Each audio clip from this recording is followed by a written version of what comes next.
آگے بڑھیں گے تسلسل کے ساتھ، اور تیسرا جو جمعہ ہے اس میں معاملات اور معاملات میں نکاح اور کاروبار، یہ جو دو پہلو ہیں ان کو ہم لے کے آگے بڑھیں گے۔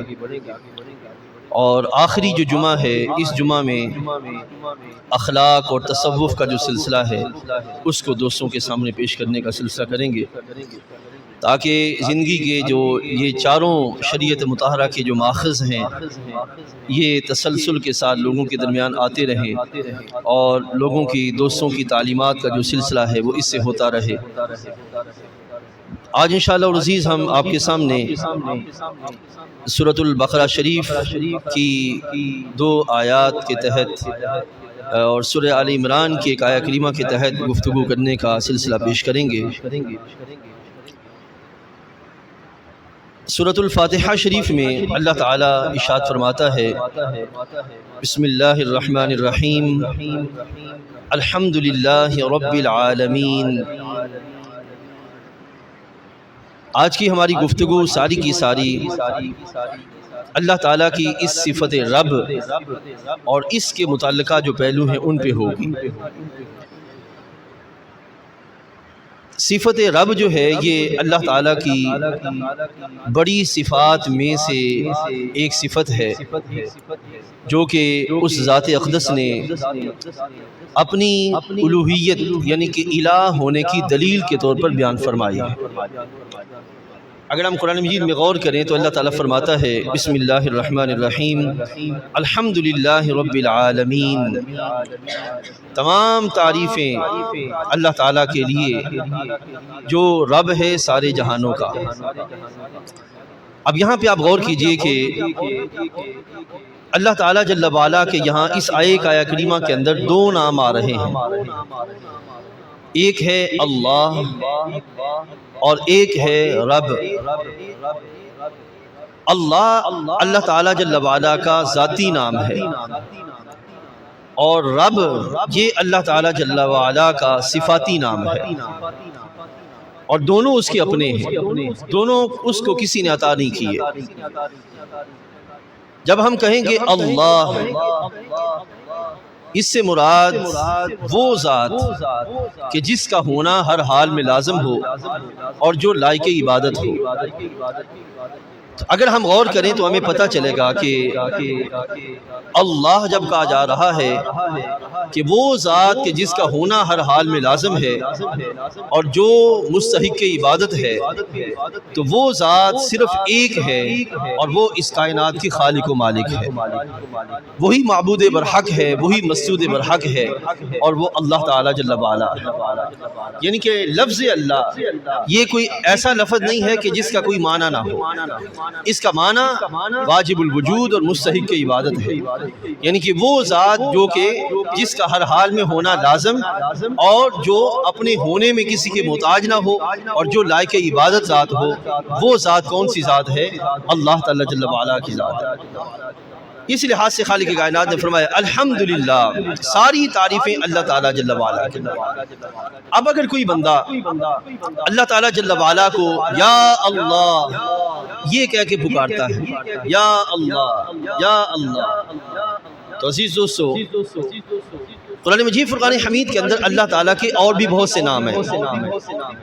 اللہ تعالیٰ کا یہ نام ہے سمیع ہونا، اللہ تعالیٰ کا نام ہے بصیر ہونا، رحیم ہونا، رؤوف ہونا، یہ اللہ تعالیٰ جل وعلا کے نام ہے۔ جب کوئی بندہ کہتا ہے یا سمیع، تو وہ اللہ تعالیٰ کو اس کے ایک نام سے پکار رہا ہے۔ جب کوئی بندہ کہتا ہے یا رحیم، تو وہ اللہ تعالیٰ کو اس کے دوسرے ایک نام رحیم، اے رحم فرمانے والے، اس سے پکار رہا ہے۔ لیکن جب کوئی بندہ کہتا ہے یا اللہ یا اللہ یا اللہ، جب یہ اللہ تعالیٰ جل وعلا کا نام لیتا ہے، یعنی اس نام سے اللہ تعالیٰ جل وعلا کو پکارتا ہے، تو وہ اللہ تعالیٰ جل وعلا کے جملہ جو صفاتی نام ہیں ان سب کے ساتھ اللہ تعالیٰ کو یاد کر رہا ہے۔ یہ اتنا جامع لفظ ہے اللہ کہ وہ ذات اقدس جو کہ واجب الوجود اور لائق عبادت ہے، وہ ایک ذات ہے۔ اس ایک نام میں رب ذوالجلال نے مشرکین کے کے ہر پہلو کا رد فرما دیا. کسی بھی طرح کہ کوئی ذات اللہ تعالیٰ جل وعلا کے سوا ایسی نہیں ہے جو کہ واجب الوجود ہو، اور کوئی ذات ایسی نہیں ہے اللہ تعالیٰ کے سوا جو لائق عبادت ہو. تو وہ ایک ہی ذات ہے اور وہ اللہ تعالیٰ جل وعلا ہے جو کہ واجب الوجود ہے اور لائق عبادت ہے. وہ اللہ تعالیٰ جل وعلا ہے مستحق عبادت ذات، اور مستحق معبودیت اور الوہیت کے جو ذات ہے وہ کون ہے؟ اللہ تعالیٰ جل وعلا ہے. اب جب ہم یہ سمجھ گئے کہ الحمدللہ، تو اب اس کی آگے دلیل اللہ تعالیٰ بیان فرما رہے ہیں کہ وہ ذات جو دعویٰ کر رہا ہے کہ ساری تعریفیں میرے لیے ہیں، اس دعویٰ کی دلیل یہ ہے کہ الحمدللہ وہ ذات جو یہ کہہ رہے ہیں کہ ساری تعریفیں میرے لیے، اس کی دلیل یہ ہے رب العالمین، وہ ذات سارے جہانوں کو پالنے والی پروردگار ہے، پروان چڑھانے والی ہے، مالک ہے. اب یہاں یہ بات واضح رہے، عربی گرامر کے اندر ایک ایک لفظ کے، عربی لغت کے اندر ایک ایک لفظ کے کئی معنی ہوتے ہیں. یہاں پہ لفظ رب کا اللہ تعالیٰ جل وعلا کے لحاظ سے جتنے بھی معنی ہیں وہ سارے یہاں پہ بیان کیے جا سکتے ہیں.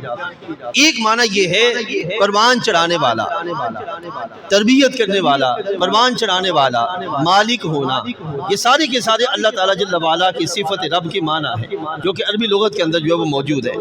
عربی لغت کے اندر ایک ایک لفظ کے کئی معنی ہیں. اب یہاں اگر اس لحاظ سے دیکھا جائے کہ خالق کائنات جل وعلا کے اس نام کا ایک معنی یہ ہے کہ تدریجاً مرتبہ کمال تک پہنچانے والا، تدریجاً مرتبہ کمال تک پہنچانے والا.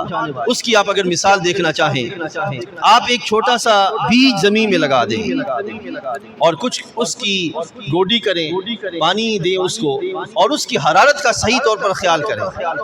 کچھ وقت گزرنے کے بعد آپ دیکھیں گے کہ زمین جو ہے وہ ایک ننھے سے پودے کو باہر نکال رہی ہے. پھر ایک وقت ایسا بھی آئے گا کہ اگر اس کی حفاظت کی جاتی رہے تو وہ ننھا سا پودا آگے چلتے چلتے باقاعدہ ایک درخت یا ایک مضبوط تن والا جو ہے وہ پودا بن جائے گا.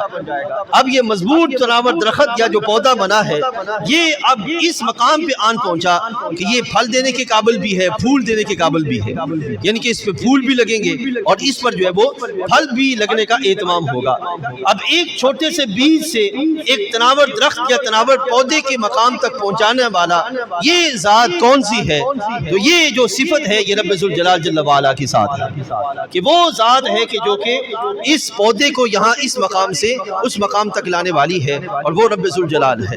اسی طریقے سے آپ دیکھتے ہیں سردیاں اور گرمیاں، سردی یکدم نہیں آتی بلکہ آتے آتے ایک وقت لگتا ہے. تدریجاً کوئی شے اپنے مرتبہ کمال کی طرف پہنچ رہی ہے. تو یہ خالق کائنات جل وعلا کی صفت رب ہونے کی دلیل ہے. اگر سوچیں یک لخت سردی آ جائے تو بندے کی طبیعت پہ کیسا اثر پڑے گا؟ اگر یک لخت سردی سے موسم گرمی کی طرف چلا جائے تو پھر بندے کی طبیعت پہ کیا اثر پڑے گا؟ تو یہ موسموں کا آنا اور جانا، تدریجاً آنا اور تدریجاً جانا، یہ وہ کیفیت ہے جو کہ اللہ تعالیٰ جل وعلا کی صفت رب ہونے کی ایک دلیل ہے کہ وہ رب ہے جو بندوں کو خیال رکھتا ہے بندے کا، اور اس کو معلوم ہے کہ بندے کی طبیعت کے کیا موافق ہے، اور اپنی اسی موافقت کے تحت بندے کے لحاظ سے وہ اہتمام فرما رہا ہے. تو یہ اس کی صفت رب ہونے کی دلیل ہے رب ذوالجلال جل وعلا. اب یہاں فی زمانہ کئی لوگ ایسے بھی کھڑے ہو گئے ہیں، ایسے بھی آ چکے ہیں کہ جو اللہ تعالیٰ جل وعلا کے الہ ہونے کا انکار کیے بیٹھے ہیں کہ وہ کوئی الہ نہیں، کوئی معبود نہیں، کوئی ذات ایسی نہیں ہے جو کہ لائق عبادت ہو. عزیز مسلمان بھائیو، فی زمانہ ہمارے دلائل عقل کے اعتبار سے اور نقل کے اعتبار سے بحیثیت مسلم ہمارے پاس موجود ہونے چاہیے. وہ ایک فیس بک استعمال کرنے والا نوجوان ہے، یا گلی محلے میں بیٹھنے والا نوجوان ہے، یا کہ یونیورسٹی کی فضاؤں میں جانے والا نوجوان ہے، ہر ایک کے پاس رب ذوالجلال کے ہونے کے جو دلائل ہیں وہ ہونے چاہیے. تو یہ گرمیوں اور سردیوں کا آنا جانا یہ کس کی دلیل ہے؟ یہ محض موسم از خود نہیں آ رہے بلکہ اس کے لانے والے پیچھے کوئی ذات ہے، اور وہ ذات ہے رب ذوالجلال کی. اس کے سوا اور کوئی ذات نہیں ہے جو کہ ایسا اہتمام فرما رہی ہو. میں یہاں پہ یہ بات آپ کے سامنے رکھتا چلوں کہ قرب قیامت ایک بندہ آئے گا جس کو مسیح دجال کہا جاتا ہے. یہ قرب قیامت آئے گا اور یہ ایک بہت بڑی آزمائش ہوگی انسانوں پر اور خاص طور پر مسلمانوں پر. یہ بہت بڑی آزمائش ہوگی کیونکہ اس کے پاس شعبدہ بازی کے سارے ہتھیار موجود ہوں گے اور عام بندہ دیکھ کے اس کو رب سمجھ بیٹھے گا کہ شاید یہ رب ہے. اور وہ جب اسے کہے گا کہ فلاں بندہ میرا مرا پڑا تھا اس کو زندہ کر دو, تو اس کے پاس ایسا سلسلہ موجود ہوگا جو بطور آزمائش اسے دیا گیا ہوگا کہ ہاں اگر تم زندہ کرنا چاہتے ہو تو کسی کو جو وہ زندہ کر سکتے ہو. تو وہ بطور آزمائش اس کے پاس سلسلہ ہوگا. اس اعتبار سے میرے مسلمان بھائیوں, ہمارے پاس اتنے اللہ کے الہ ہونے کے دلائل ہونے چاہیے کہ اگر شیطان حضرت سیدنا امام غزالی رحمۃ اللہ تعالی علیہ یا حضرت امام فخر الدین رازی رحمۃ اللہ تعالی علیہ, ان کے پاس شیطان آیا ان کے وصال کے وقت اور آ کے اس نے پوچھا کہ اے فخر الدین رازی, تمہارے پاس تمہارے الہ ہونے کی, اللہ کے الہ ہونے کی کیا دلیل ہے؟ آپ نے دلیل دی, اس نے دلیل رد کر دی, پھر دلیل دی, پھر رد کر دی, پھر دلیل دی, پھر رد کر دی, یہاں تک کہ 360 آپ نے دلائل دیے, 360 دلائل دیے. اس نے 360 کے 360 رد کر دیے. یعنی کہ شیطان اس حد تک جا سکتا ہے کہ کوئی بھی دلیل اس کے مقابلے میں وہ دلیل لا کر آپ کو جو ہے وہ لاچار کر سکتا ہے کہ یہ ہے میرے پاس اس کا توڑ, یہ ہے میرے پاس اس کا توڑ. اور اسی کا اعلی کار اس وقت سائنس بھی بنی بیٹھی ہے اور مسیح دجال بھی ہوگا, یہ سارے اس کے اعلی کار ہوں گے. رب ذوالجلال جل وعلا کی کرم نوازی ہوئی اور امام فخر الدین رازی کے ذہن میں یہ بات ڈالی گئی, اے امام فخر الدین رازی, شیطان کو یہ کیوں نہیں کہتے کہ میں اللہ کو بغیر دلیل کے مانتا ہوں. تو یہ ہے عزیز دوستو رب ذوالجلال جل وعلا کی اگر کرم نوازی شامل ہو تو بندہ زمانے کے فتنوں سے محفوظ رہ سکتا ہے. تو اس واسطے اس کرم نوازی تک پہنچنے کے لیے یہ ضروری ہے کہ بندہ ان دلائل کو اپنے ذہن میں رکھے. اسی طریقے سے عزیز دوستو ذرا اور کیجیے, انسان اپنی ذات پر, اپنی حیثیت پہ اگر غور کرے, ماں کے پیٹ میں بندے کی بالکل ابتدائی حالت کیا ہوتی ہے؟ ابتدائی حالت سے 9 ماہ تک کے دورانیے میں کم از کم ایک وجود تک لانے والی ذات کون سی ذات ہے؟ رب ذوالجلال ہے. تو ایک قطرے سے وجود دینا یہ اللہ تعالیٰ کے الہ ہونے کی دلیل ہے. اور پھر اس وجود کے لحاظ سے ایسا اہتمام کرنا کہ گرمی سردی سے بچانا بھی ہے اور جسم کو بڑھوتری بھی دینی ہے اور طبیعت کے لحاظ سے خوراک کا اہتمام بھی کرنا ہے. یہ سارے سلسلے کس شان کے تحت ہو رہے ہیں؟ شان ربوبیت کے تحت. رب ذوالجلال جل وعلا اہتمام فرما رہا ہے. اسی طریقے سے اگر ہم غور کریں, ہم اپنے منہ میں جو لقمہ ڈالتے ہیں, آپ دیکھیں کہ اگر خوراک کا ایک حصہ ہم فریج میں رکھ دیں یا کسی کولڈ ٹھنڈی جگہ پہ رکھ دیں تو آپ جیسے رکھیں گے ویسے ہی رہے گا. اور اگر اس کو ہم نے کسی اور شکل میں ڈالنا ہے تو جب تک کوئی اور پروسیجر نہیں کریں گے اس وقت تک وہ کسی اور شکل میں نہیں ڈھلے گا. لیکن اگر ہم انسان غور کریں تو ہمیں اس بات کا احساس ہوگا کہ جو لقمہ ہم نے اپنے پیٹ میں ڈالا منہ کے ذریعے, وہ لقمہ پیٹ میں جا کر اسی طرح پڑا نہیں رہا بلکہ باقاعدہ ایک خودکار نظام کے تحت آگے وہ ایک نئی شکل میں ڈھل گیا اور باقاعدہ ہمارے جسم کا جزو بن گیا. تو کون سی ذات ہے جس نے یہ سارا سلسلہ کر رکھا ہے؟ وہ رب ذوالجلال ہے. عزیز دوستو اسی طریقے سے ہماری آنکھیں بند ہو جاتی ہیں, دل میں جو خون کا نظام ہے وہ تسلسل کے ساتھ چل رہا ہے. کون ہے جو باقاعدہ اس نظام کو چلائے ہوئے ہے؟ وہ رب ذوالجلال ہے. تو اس واسطے عزیز دوستو یہ سارے کے سارے جو مناظر ہیں یہ کس کے تحت آتے ہیں؟ اس صفت رب ہونے کے تحت جو کہ اللہ تعالیٰ جل وعلا کی فضل سے زمانے کے اندر جو موجود ہیں. اس اعتبار سے یہ جو صفت ہے رب ہونا, اللہ تعالیٰ جل وعلا کی جو بڑی صفات ہیں ان میں سے ایک بڑی صفت ہے رب ہونا. باقی کئی صفتیں اس کے ضمن میں آتی ہیں, رحمان ہونا, رحیم ہونا, یہ الگ الگ اپنی جگہ پہ بھی صفات ہیں لیکن وہ اپنی اس صفت کے تحت بھی چلتی ہیں رب ذوالجلال کی صفت رب ہونے کے تحت. اب یہاں جب یہ آپ نے سمجھ چکے بات تو ساتھ اب یہ بھی سمجھتے جائیے کہ کیا اس صفت کا انفرادی طور پر اکیلا کسی بندے پر اطلاق کیا جا سکتا ہے کہ نہیں؟ یعنی کہ کسی کو رب کہا جا سکتا ہے کہ نہیں؟ انسانوں میں سے کسی کو رب کہا جا سکتا ہے کہ نہیں؟ لفظ رب کے ساتھ اکیلا لفظ رب کے ساتھ کسی کو نہیں بلایا جا سکتا، لفظ رب کے ساتھ۔ اسی طرح لفظ رحمان ہے، اس لفظ رحمان کے ساتھ بھی کسی اکیلے کو جو ہے وہ نہیں پکارا جا سکتا۔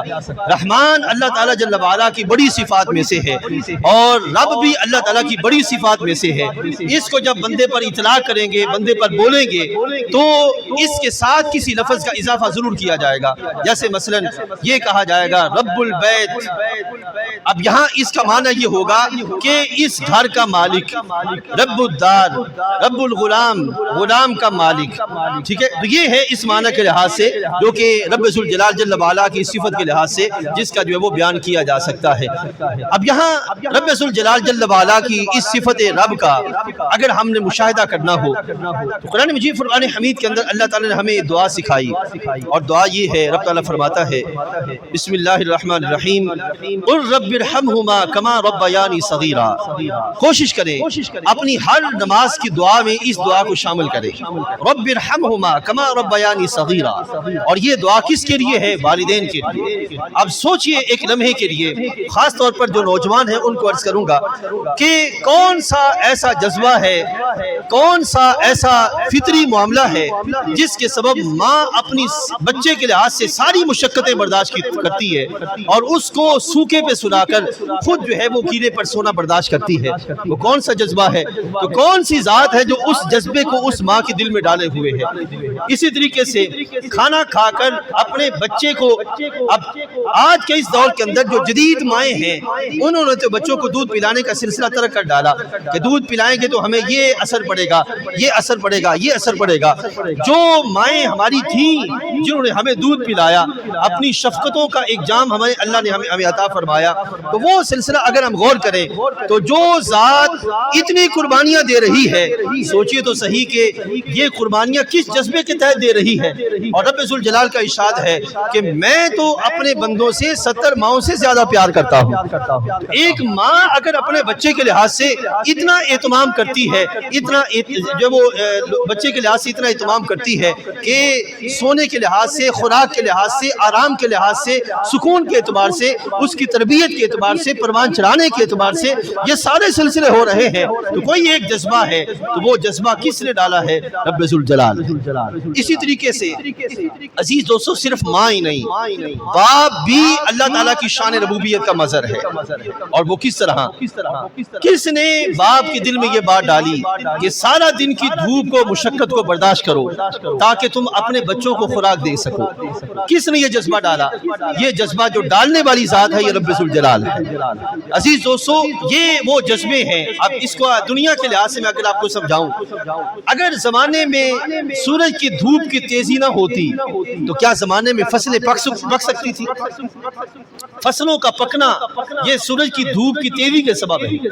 اور اسی طرح اگر چاند کے اندر دھوپ میں نرمی نہ ہوتی، اس کی حرارت کے اندر نرمی نہ ہوتی، اس کی روشنی کے اندر، تو اسی طرح کئی فصلوں کے اور کئی پھلوں کے پکنے کا سبب جو ہے وہ چاند کی روشنی ہے، اور کئی فصلوں کے پکنے کا سبب جو ہے وہ سبب ظاہری جو ہے وہ سورج کی روشنی ہے۔ تو یہ دونوں مل کر اس کائنات کے نظام کو چلا رہے ہیں۔ اسی طریقے سے والدین ہیں کہ ماں کی اپنی شفقت ہے، باپ کی شفقت کا اپنا انداز ہے، تو دونوں انداز مل کر بچے پر اثر کرتے ہیں، جس سے بچہ اپنی راہ پکڑتا ہے اور زمانے میں چلنے کے قابل ہوتا ہے۔ تو لہذا یہ دونوں ذمہ داریاں، اب عزیز دوستو، اگر ہم ان دونوں کی عظمتوں کو سمجھ جائیں تو انہی عظمتوں کے تحت اللہ نے اپنی عظمت بھی چھپا رکھی ہے۔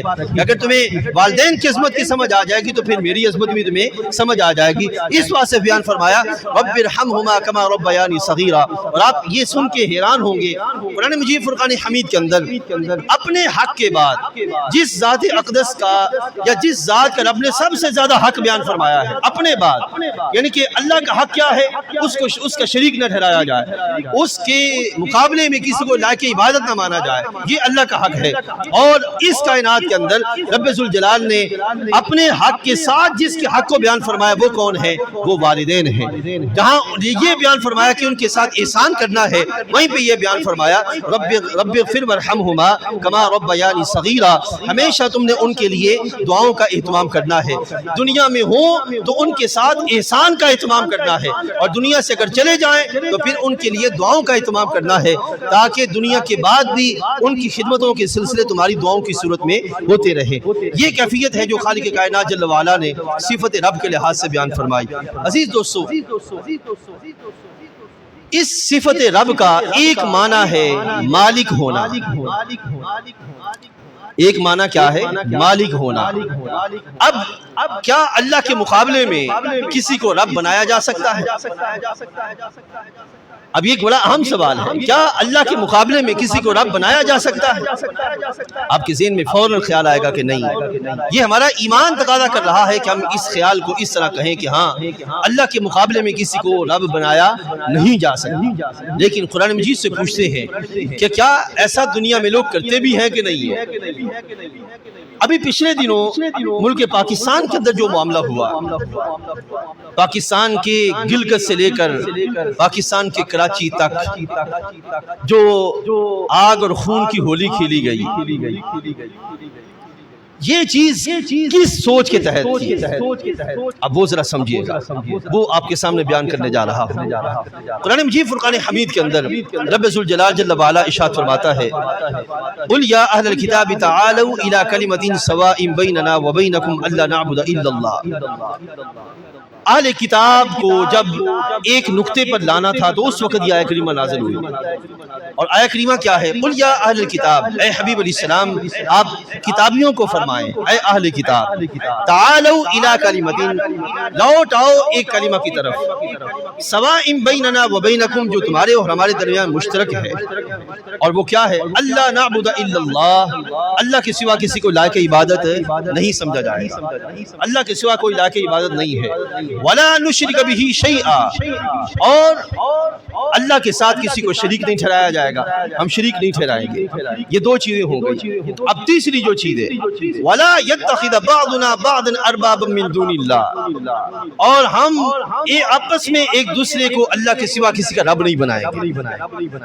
ارباب جمع ہے رب کی، اللہ کے سوا کسی کو رب نہیں بنائیں گے۔ اب یہاں پر حضرت انس رضی اللہ عنہ فرماتے ہیں کہ ہم نے رسول اللہ صلی اللہ علیہ وسلم سے پوچھا، یا رسول اللہ صلی اللہ علیہ وسلم کیا اللہ کے سوا کسی کو رب بنایا جا سکتا ہے؟ اللہ کے سوا کسی کو رب بنایا جا سکتا ہے؟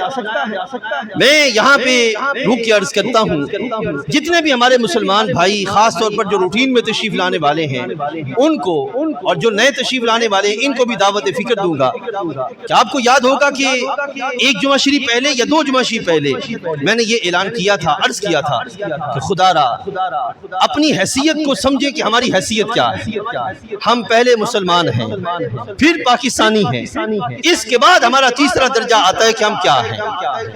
اگر ہم اپنے اس دو درجوں سے نکل جائیں گے تو پھر ہمارا حال وہ ہوگا جیسے بھیڑ بکریوں کا ہوتا ہے کہ کوئی ہمیں چارہ دکھا کر جدھر چاہے لے جائے اور جو چاہے سو ہمارے ساتھ کرے۔ ملک پاکستان کے اندر اس وقت جو صورتحال ہو رہی ہے وہ یہی ہے، ہمیں چارہ دکھا کر ہمیں لے جایا جاتا ہے اپنے اس رستے پر جدھر وہ بندہ چاہ رہا ہوتا ہے، اور پھر نتیجہ کیا نکلتا ہے کہ ہم سمجھ بیٹھتے ہیں کہ اگر یہ نہیں تو کچھ بھی نہیں، اگر یہ نہیں تو کچھ بھی نہیں، اگر یہ نہیں تو کچھ بھی نہیں۔ باقاعدہ ایسی تقریریں ہم نے سنی کہ یہ کہا گیا کہ اگر یہ لیڈر ختم ہو گیا تو دنیا ختم ہو جائے گی۔ یہ جملے تک بولے گئے کہ محمد الرسول اللہ صلی اللہ علیہ وسلم کا وصال ہو گیا، زمانہ چلتا رہا، لیکن اگر یہ لیڈر دنیا سے چلا گیا تو زمانہ ختم ہو جائے گا۔ عزیز دوستو، یہاں تک جملے جو بولے گئے اور کہیں آگے پھر جو وہ کہیں اور صورتحال بھی سامنے آئی، تو عزیز دوستو بہت سے سیاسی ورکر اپنے لیڈرز کو اس حد تک لے جاتے ہیں کہ جو ان کا کہنا ہے وہی ان کے لیے سیاہ اور سفید ہوتا ہے۔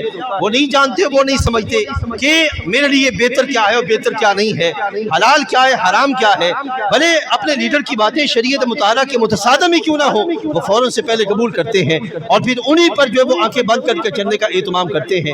عزیز دوستو، ہمارے لیے سب سے پہلا ہمارا لیڈر کون ہے؟ قرآن ہے، رسول اللہ صلی اللہ علیہ وسلم کی ذات اقدس ہے، یہ ہمارے لیے لیڈر ہیں۔ اگر ہم ان کو لیڈر بنا کے چلتے رہیں گے پھر زمانے میں سکون رہے گا، اور اگر ان کو لیڈرشپ سے ہٹا دیں گے اور کہیں گے کہ ہماری سوچ ہمارا لیڈر، ہمارا سیاسی لیڈر ہمارا لیڈر، ہمارا معاشرہ ہمارا لیڈر، عالمی جو اس وقت لیڈر ہے وہ ہمارے لیڈر، تو میرے بھائیو سوچ کے بتائیے گا یہی تو ہے اللہ کے مقابلے میں لوگوں کو جو ہے وہ رب بنا لینا۔ تو حدیث طیبہ میں جب سرکار سے پوچھا گیا کہ محبوب کریم علیہ السلام کیا اللہ کے مقابلے میں بھی کسی کو رب بنایا جا سکتا ہے؟ نبی علیہ السلام نے فرمایا ہاں، جب حلال اور حرام کا اختیار اللہ کے مقابلے میں کسی اور کو سپرد کر دیا جائے تو وہ ہے اللہ کے مقابلے میں کسی کو رب بنا لینا۔ اب میں یہاں رک کے عرض کروں گا اپنے جتنے بھی نوجوان بھائی بیٹھے ہیں ان کو عزیز دوستو یاد رکھیے، فرق سمجھے، ایک ہے علماء حقہ، علماء احتشام، وہ علماء جو صحیح طور پر زمانے کے اندر اپنا کردار ادا کرتے ہیں، ان علماء کے لحاظ سے عرض کر رہا ہوں کہ ایک ہے ان کا زمانے میں نئے آنے والی چیزوں کے لحاظ سے شریعت مطالعہ کی بنیاد پر فیصلے کرنا کہ یہ چیز فلاں قرآن و سنت کی روشنی میں حلال ہے یا حرام ہے، ان کا معاملہ الگ ہے۔ اس سے آگے بڑھیں، ایک ہے وہ علماء، وہ مذہبی پیشوا اور وہ سیاسی رہنما جو کہ زمانے کے اندر اپنا خط کاٹ بنا چکے، اور وہ زمانے میں آگے بڑھتے ہوئے ان کو کئی جگہ پہ نہیں معلوم کہ کون سی چیز ہمارے لیے حلال ہے کون سی چیز حرام ہے، بس ان کا فیصلہ، اور عوام کے لیے پھر یہ ہوتا ہے کہ جو ان کا فیصلہ وہی ہمارے لیے قرآن و سنت ہوتی ہے۔ پھر اس کے لحاظ سے میں نے یہاں کئی لوگوں کو یہ کہتے ہوئے سنا کہ جناب ہمارے علاقے کے اندر اگر ہمارے لیڈر گدھے کو بھی کھڑا کر دے تو ہم اس کے لیے اپنا ووٹ بھی دیں گے، اپنی جان بھی دیں گے، اور گدھا ہمیں جو کہے گا اور جدھر اشارہ کرے گا ہم چلنے کو تیار ہوں گے۔ عزیز دوستو یہ سوچ انتہائی خطرناک ہے، اس کا مطلب یہ ہے کہ قوم کے اندر شعور نام کی چیز ختم ہو چکی، اور سوچ سمجھ کے چلنے کا جو سلسلہ ہے اس نے اپنا جو ہے وہ ہتھیا کر دیا، سلسلہ ختم ہو چکا ہے۔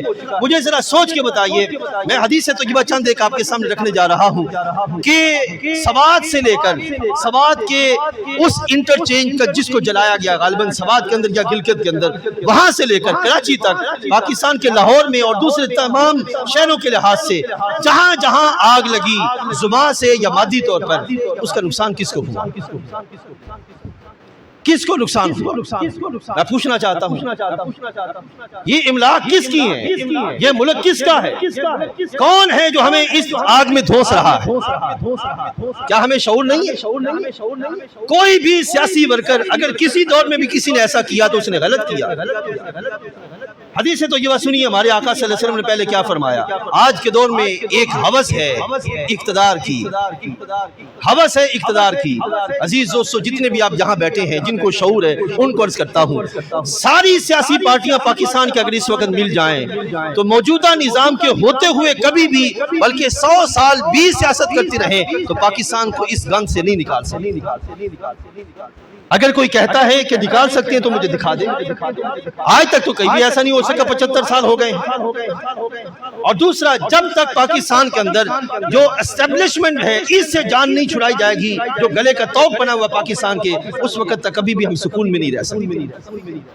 بھلا ہو طیب رجب اردگان کا کہ جس نے آتے سب سے پہلے یہ کام کیا کہ اس لعنت کو اٹھا کے ایک سائڈ پہ پھینکا۔ رجب طیب اردگان، یہ اسٹیبلشمنٹ، یہ مصیبت ہے، یہی نظام بناتی ہے، یہی چلاتی ہے اور یہی سارا سلسلہ کرتی ہے۔ اب حدیث تو یہ سنیے ہمارے آقا صلی اللہ علیہ وسلم نے کیا فرمایا۔ کہیں پاکستان کے اندر جو ذمہ دار بعض لوگ آئے، انہوں نے آتے ہی پہلے 2 مہینوں کے اندر یہ لفظ بول دیے کہ اسٹیبلشمنٹ کچھ نہیں کرنے دے۔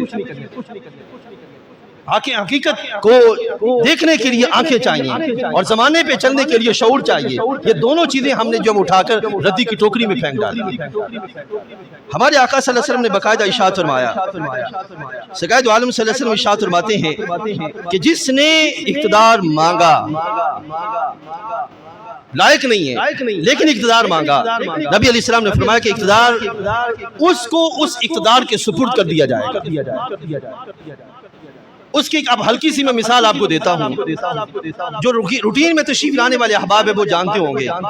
عمران خان صاحب کا پہلا جو 3 سالہ ابھی آغاز ہوا تھا، ابھی وہ آئی تھے، اس وقت میں نے کہا تھا کہ اگر یہ خیر پر چلتے رہے تو ہم ان کے ساتھ ہوں گے۔ میں نے اس وقت یہ جملے بولے تھے، اگر یہ خیر پہ چلتے تو ہم ان کے ساتھ ہوں گے۔ 3 سالوں کے اندر باقاعدہ بساط لپیٹ دی گئی۔ یہ معاملہ کیا تھا؟ یہ نہیں کہ میں ان کا ساتھی ہوں، ہرگز نہیں، واللہ ہرگز نہیں۔ لیکن کم از کم پاکستانی ہونے کے ناطے مجھے یہ حق حاصل ہے کہ میں دیکھ سکوں پیچھے کون ہے اور کیا ہو رہا ہے۔ بساط لپیٹ دی جاتی ہے، پچھلی جتنی بھی جمہوریہ حکومتیں آئیں ان کے اندر جو وہ بساط لپیٹ دی جاتی ہے، آخر کون سی پیچھے قوت ہے جو کام کر رہی ہے؟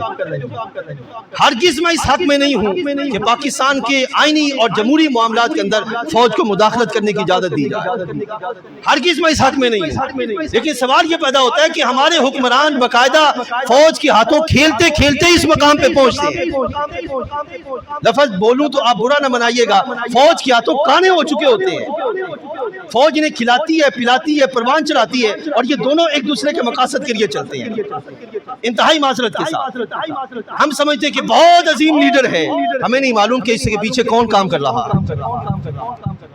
فوج کے ساتھ ہمارا احترام کا تعلق اپنی جگہ، ہم ان کے ہر شہید کی، وہ ہمارے شہید ہیں، وہ کسی کے شہید نہیں ہیں، ان کے خون کی برکت سے پاکستان کی بقا ہے، ہم ان کو خراج تحسین پیش کرتے ہیں۔ لیکن یہ بھی عرض کریں گے کہ پاکستان کے آئینی اور جمہوری شہری ہونے کی حیثیت سے ہم یہ ضرور عرض کریں گے کہ عدلیہ کو عرض کریں گے کہ آپ کا جو اصل ذمہ ہے وہ اس مقام پر ہے جو مقام رب نے آپ کو آئینی تحت عطا فرمایا۔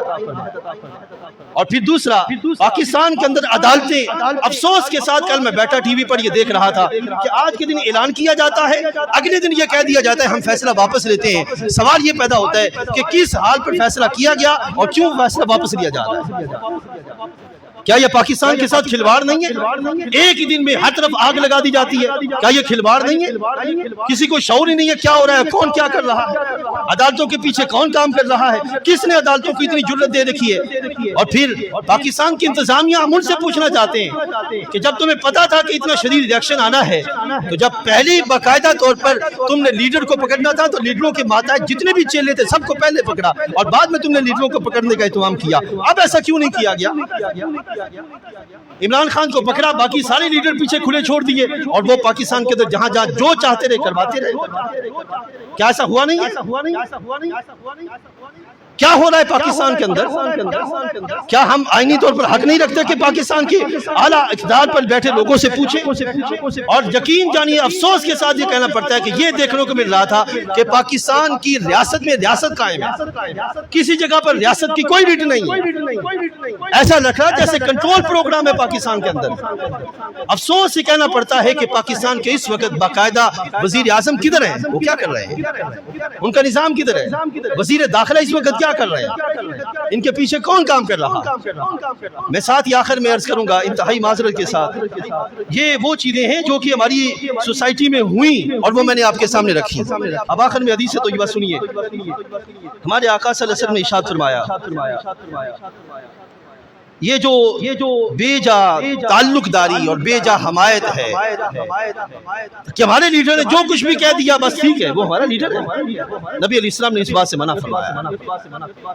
لیڈر ہونا اپنی جگہ لیکن حق پرست ہونا اپنی جگہ، بندہ مومن کو حق پرست ہونا چاہیے، یہی حق ہے۔ حضرت عمر فاروق رضی اللہ تعالیٰ عنہ بات کھڑے ہیں، آپ نے جب ایک خواتین کے لحاظ سے حق مہر کا بیان کیا تو ایک خاتون اٹھ کھڑی ہوئی، کہنے لگی کہ اے عمر رضی اللہ تعالیٰ عنہ، جب اللہ اور اس کے رسول علیہ السلام نے ہمیں اجازت دی ہے ہمارے حق مہر کے لحاظ سے، تو آپ کون ہوتے ہیں ہمارے حق مہر کو محدود کرنے والے؟ کیا ہم نے نہیں سن رکھا؟ حضرت عمر جو ہے وہ مصلی پر کھڑے ہیں ممبر پر، اور تقریر کرنے سے پہلے ہی ایک بدو دیاتی کھڑا ہو جاتا ہے اور کھڑا ہو کے کہتا ہے کہ اے عمر، اس وقت تک ہم تمہاری بات نہیں مانیں گے جب تک تم ہمیں یہ نہ بتاؤ کہ یہ تمہارے جسم پر جو کپڑا ہے، یہ کپڑا سب لوگوں تو ایک ایک چادر تقسیم ہوئی اور تمہارے جسم پر تو کپڑا 2 چادروں کا ہے، کہاں سے آیا؟ یہ حق پرستی تھی، یہ ہمارے سرکار نے اپنے صحابہ کو سکھائی، ہمارے سرکار نے صحابہ کو سکھائی۔ آج ہم گونگے شیطان ہو چکے ہیں۔ میں آپ سے پوچھتا ہوں، ایک ورکر اس کو تیل بھی میسر نہیں ہے، تیل کے اپنے پیٹرول میں ڈال کر ان کے پیچھے جا سکے، اور یہ لوگ روزانہ کے 100 لیٹر تیل لے کر فری پاکستان کا پھونک رہے ہیں۔ آخر ذرا سوچنے والی بات ہے، ایسا کیوں ہو رہا ہے؟ سوچنے والی بات ہے، پیسہ کہاں سے آیا، کہاں سے آ رہا ہے؟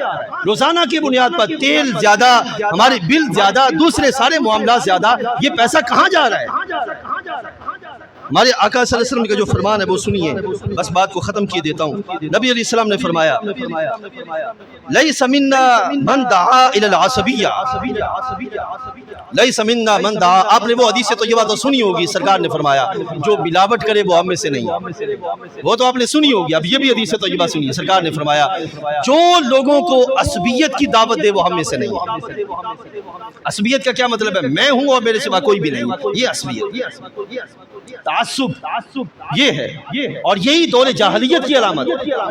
اب سوچیں پچھلے 10 سالوں کے اندر، 12-15 سالوں کے اندر کیا پروان چڑھا، میں ہوں اور کچھ بھی نہیں ہے اس کے سوا، میں ہوں اور کچھ بھی نہیں ہے اس سے سوا۔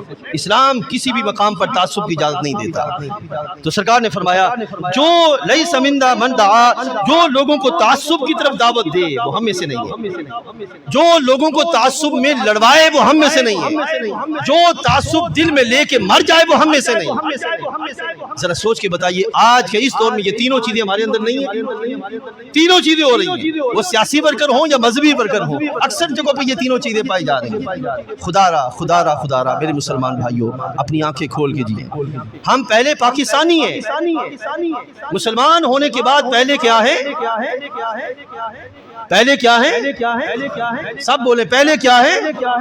اگر ہمیں پاکستان کا مفاد عزیز ہے تو سیاسی گروہ بندی سے اپنے آپ کو بچائیں۔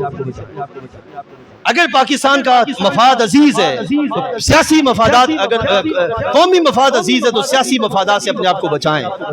یقین جانیے جو کام 75 سال تک دشمن ملک نہ کر سکا، جو کام 75 سال تک دشمن ملک نہ کر سکا، ایک رات میں وہ سارا کام ہوا۔ اور وہ کیا ہوا؟ فوجی اداروں پر، فوجی آئینی فوجی ادارے پر باقاعدہ اس پہ حملہ کرنا، اس کو جلانا اور اس کے گھر کو لوٹ لینا۔